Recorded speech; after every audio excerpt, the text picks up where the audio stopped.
66-51, Robert Morris defeats the Fairleigh Dickinson Knights. The Colonials now improve to 3-1 in the Northeast Conference, and we're now joined by the Colonials captain and now the all-time leading rebounder in Northeast Conference history, Artemis Spanu. Artie, before we talk about tonight's game, talk about that honor.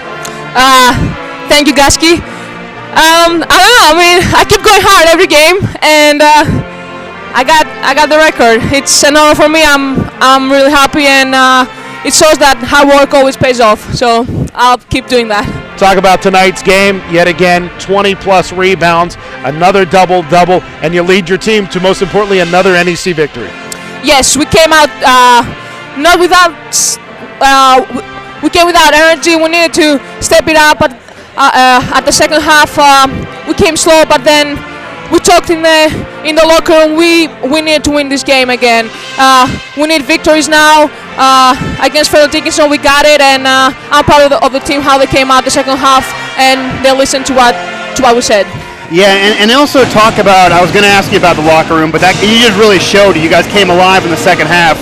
Not only do you get an individual record, as you have so many of those, but this year's been different where you have so much assistance, and we talked about it on Saturday too, a player like Navarro who three-point shot after three-point shot, and I could really feel how happy you guys were for her. She was excited, and it was her coming out party as you're kind of getting your swan song game. Yes, definitely. This year I have more people on the floor that can help me. I have an off day, then I can pass the ball. I got shooters that can make their shots. I got big players that communicate with me and they die for me to get the ball.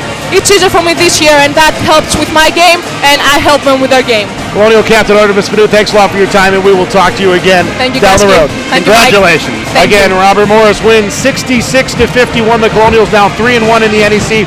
We'll be right back as we're joined by Colonials Associate Head Coach Charlie Buscaglia. Now joined by Colonials Associate Head Coach Charlie Buscaglia. And Coach Charlie, I know you got to run to the locker room very quickly, but let's talk about, first of all, Artemis Spanu, the new all-time leading rebounder in Northeast Conference history. Yeah, amazing way to go out, 20 rebounds to break it. So she was great down the second half, off to a slow start, and then, just staying with it. And, she's grown so much as a player. After a slow first half, they were doing a lot of things to stop her from getting the ball. And, she wound up still with 20 rebounds and 14 points. So shot 50% from the floor. So it's nice to go out like that when you break a record. It's nice to have a nice game too. And already kind of touched on it a little bit, but what did you guys say to your team in the locker room? Because you started out strong, 11-1, 14-5. They're 1-13 team, and they were leading at halftime. Probably scared you a little bit there.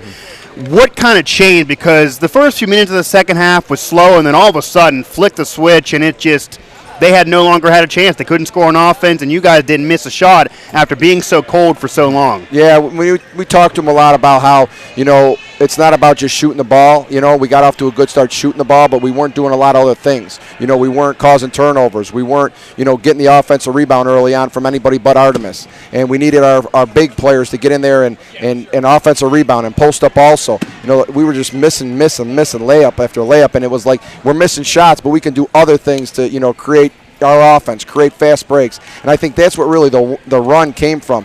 Some steals, some pushing, and that's where the run really went from a couple nice shots to, a transition layup, a 3-on-2, a 3-on-2. If you remember in that run, there was a lot of transition in there, pushing the ball, and I think that's really what sparked us. And our defense, again, I think elevated us. We went into a little bit of a trapping system there, and I think that's what opened up the lead and got us going, the confidence, the tempo went up, it wasn't so choppy.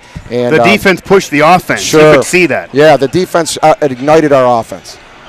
Coach Charlie, talk about Rebecca Navarro, sluggish first half, but she came out in the second half, made that one shot as she went to the basket, the three-point play, and that seemed to ignite her to 12 points and 4 rebounds. And she can shoot the ball. She can, offensively, she can do some nice things for you.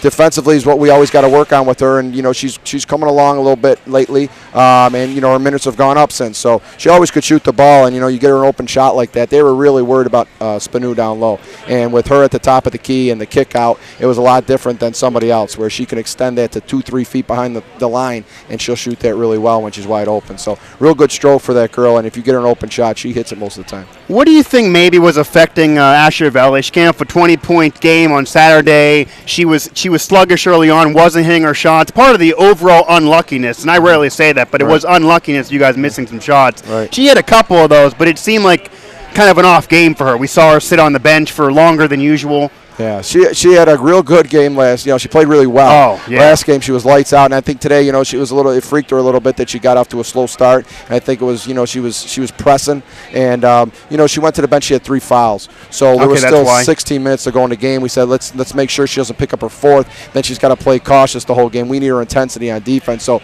we sat her down, and we were able to do okay without her. But when she came in the game, she ran off. I think I think she had a 3 and a layup and she might have 2 threes and a layup. But I think she had all 3 field goals for us when she came back in.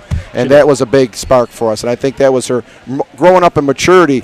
She sat down, she took some time off, and she could have came back in the game and dwelt on what was going on before that. She came out there and said, hey, I'm gonna be a leader out here. I'm going to knock the shot down when they give it to me.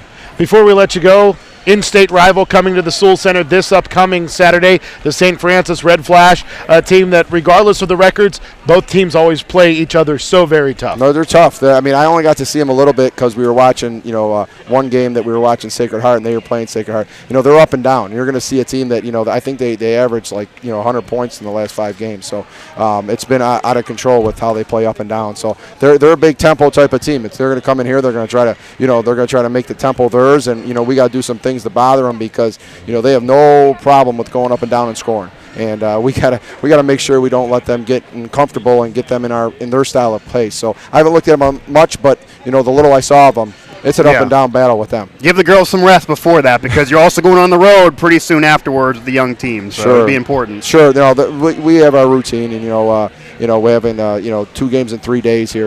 We have our regimen as far as what we're going to go through, so they'll rest up and we'll be ready. Coach Charlie, thanks a lot for your time. We'll talk to you again on Saturday. Congratulations on the win. Thank you. Definitely.